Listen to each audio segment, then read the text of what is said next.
Olá, tudo bem? Eu não faço isso há um tempo de indicar livro, mostrar livro.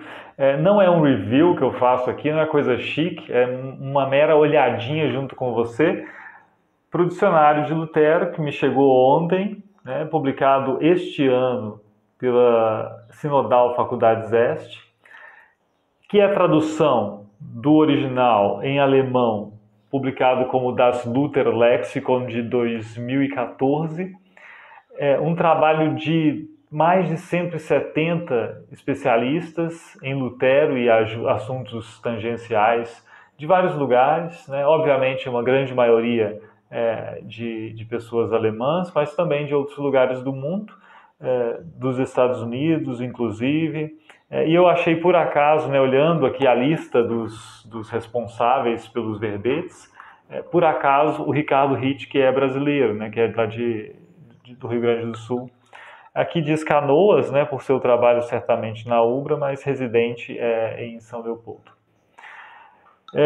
O que eu digo mais, né, sobre essa lista de especialistas? O interessante aqui é que nós temos as iniciais de cada um, de forma que ao final de cada verbete, de cada pequeno artigo, né, que é apresentado como verbete, você tem a indicação de quem o escreveu. Você tem a indicação de quem é a pessoa responsável por esse texto.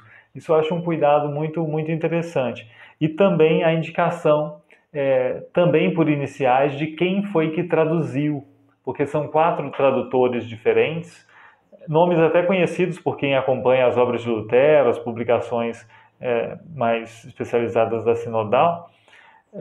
Mas é interessante, né, você saber, é uma questão de responsabilidade, quem traduziu cada coisa e quem produziu cada texto também.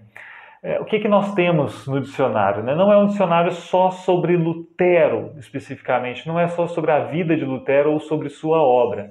Embora tenha muito disso também, também encontramos verbetes sobre algo anterior a Lutero, claro, colocado em relação com Lutero, com o período de Lutero, né? Então, por exemplo, nomes de pessoas anteriores, né? Você tem aqui Aristóteles, é um verbete sobre Aristóteles, um verbete sobre Epicuro.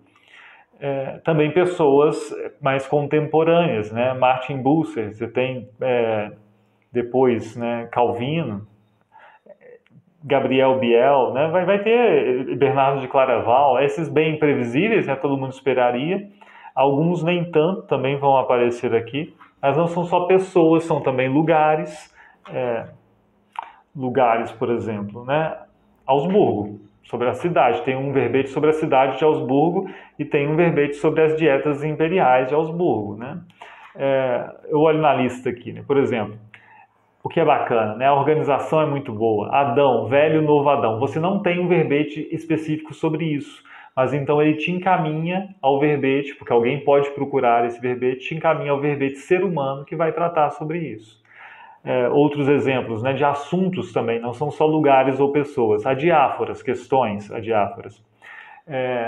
Lugares, isso aqui você não esperaria um verbete sobre África, e de fato não tem. Né, mas o verbete, quando você procura África, vai te encaminhar a um verbete recepção de Lutero na África.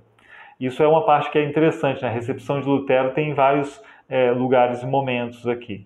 Tem também nomes de pessoas que não são nem contemporâneas de Lutero, nem anteriores, mas que são teólogos notáveis que se debruçaram sobre Lutero, então tem também pequenos verbetes sobre esse pessoal, né?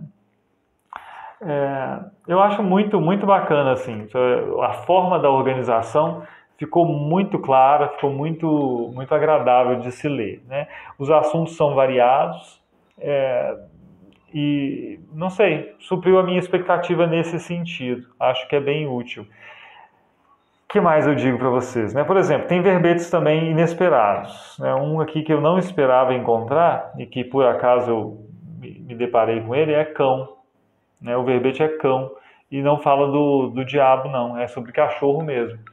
É interessante, né? E aí fala, o que Lutero fala sobre cachorro? Em que momentos ele fala sobre cachorro?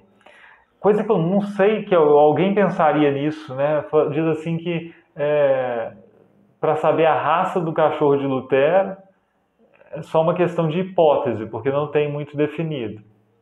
Supõe-se, né, que muito provavelmente fosse um Lulu da Pomerânia ou um Terrier. O que isso ajuda para a gente? Nada, mas é uma informação que está aqui, né? Mas lógico que a maior parte da informação não é desse tipo, não. É muito interessante, mas é só para você ter uma noção da amplitude da coisa, né? Uma coisa que é bom dizer, né? É um dicionário. Dicionário, enciclopédia, né? É esse tipo de instrumento para você procurar informação de forma prática, mas não pensar que lendo um artigo aqui, que aqui está, você vai ter todo o tratamento necessário sobre esse assunto.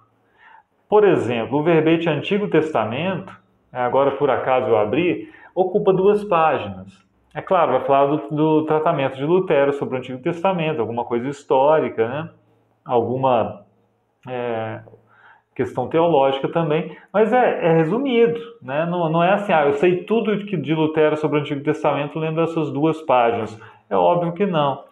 Antijudaísmo, antissemitismo, a gente tem aqui menos de 3 páginas.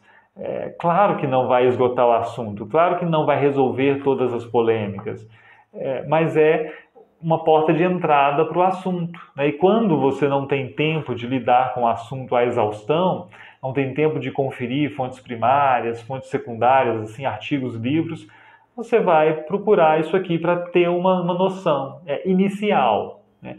O negativo seria você confiar, por exemplo, que lendo o verbete sobre antinomistas, que vai ocupar 2 páginas, eu sei tudo de Lutero e dos luteranos sobre antinomistas lendo isso, né? Óbvio que não. Mas é claro também que nós, meros mortais, eu digo assim, mesmo quem se dedica à teologia, mesmo quem se dedica ao ministério pastoral, não tem tempo de explorar todos esses assuntos que aqui estão à exaustão. Não tem como, né? Constituições eclesiásticas, conselheiros imperiais, construções de igrejas, edições das obras de Lutero, eclesiologia. Como que eu vou saber sobre tudo isso lendo fontes primárias e secundárias meticulosamente? Não tem como. Alguns assuntos, então, em alguns momentos você vai se dedicar mais, né, a eles. Em outros casos, você vai ter acesso por meio de um trabalho de um especialista que mastigou o que ele entende que era o principal e colocou aqui para você, né?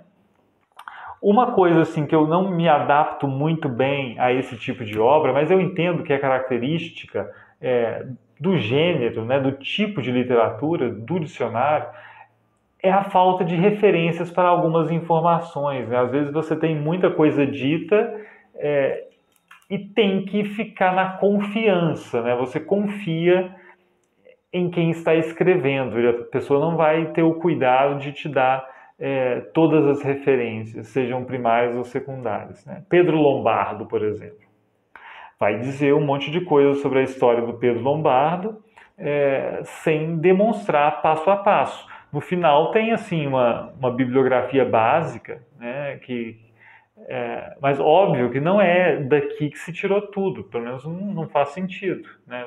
Não faz sentido ser isso. Mas é isso que eu queria dizer, eu acho, né? Não tem muito mais a dizer. Eu não sei fazer isso, né? Fazer um review, não, é uma olhada que a gente está dando no livro para você conhecer.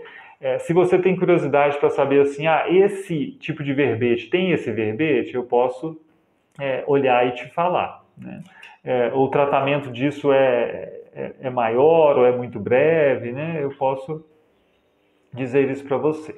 O que eu prevejo assim, né, e até sugiro, quando se usar esse dicionário, diga-se que se usou, né? A gente não deveria fingir que a gente pesquisou a fundo por conta própria assuntos que a gente acessou por meio de ferramentas assim.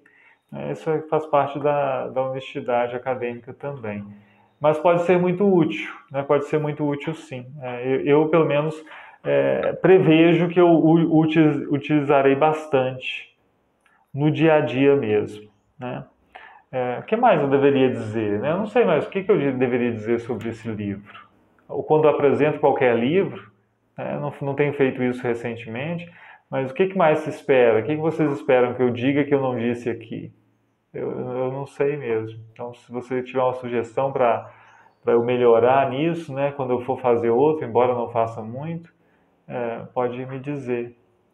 Pode me dizer aí, né? Mas assim, eu dou só essa parte aqui me interessa muito, né? Eu acho bem bacana isso. Aliás, é um artigo escrito pelo próprio Ricardo Ritt, né? Que é a recepção de Lutero na América Latina, um tanto previsível, né? Mas tem assim a recepção de Lutero na África, recepção de Lutero na Alemanha após 1945, isso é muito interessante, né? E aí a gente vai podendo ter noções de coisas que a gente não vai parar para ler por conta própria, né? Não sei se alguém faz isso, né? Sem ser um objeto de pesquisa, sem ser um objeto para um trabalho maior. Muito bem. Uma coisa que eu acho legal também, tem as obras de Lutero, assim, alguns tratados mais importantes, aqueles mais relevantes, também tem uma apresentação aqui, como um verbete, né? Sermão sobre as duas espécies de justiça. E aí tem um pequeno trecho sobre isso. Sermão sobre o sacramento da penitência. Aí vai ter uma explicação, né? Meio que como é que a gente diz isso, né? Não é bem um resumo, mas uma notícia breve do que nós temos ali, né? E tem vários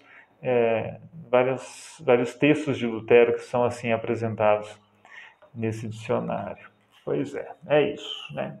Espero que tenha sido útil para você conhecer, para ter uma noção um pouco melhor do que se trata, né? Esse livrinho de mais de 1.100 páginas, bem editado, bem encadernado, para durar um bom tempo, né? Afinal de contas, quem compra isso não pretende se desfazer dele muito em breve, é para levar para a vida, porque não é uma obra simplesmente de leitura, é uma obra de consulta constante, né? É isso. Bênção de Deus. Estranho fazer esse tipo de vídeo. Bênção de Deus e até a próxima.